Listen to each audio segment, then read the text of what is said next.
어머니는 딸의 침실에서 이상한 소리를 들었습니다. 아니, 이게 무슨 소리지? 어머니가 문을 열었을 때 침대에서 안마기와 딸을 발견했습니다. 얘야, 뭐라고 있니? 엄마, 내가 이제 39이야.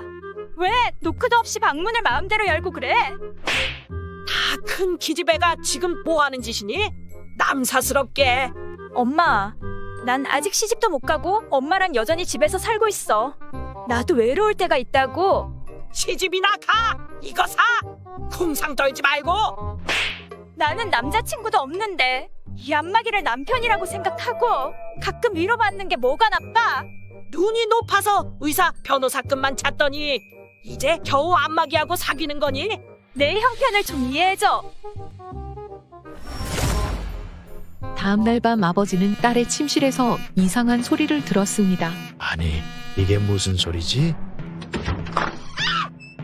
아버지가 문을 열었을 때 안마기와 딸을 발견했습니다. 얘야, 이게 무슨 소리니? 아빠, 내가 이제 39이야. 왜 노크도 없이? 나는 네가 위험에 빠진 줄 알았단다. 미안하구나. 근데 아까 그게 무슨 소리였니? 아빠, 난 아직 시집도 못 가고 엄마 아빠랑 여전히 이 집에서 살고 있어. 나도 외로울 때가 있다고. 아까 그 소리는 안마기 소리였어요. 네가 외로운 거 하고 안마기 하고 무슨 상관이니? 나는 남자친구도 없고 남편도 없어. 이 안마기를 남편이라고 생각하고 소중한 곳에 문지르면 외로움이 사라진단 말이야. 알았다. 계속하거라.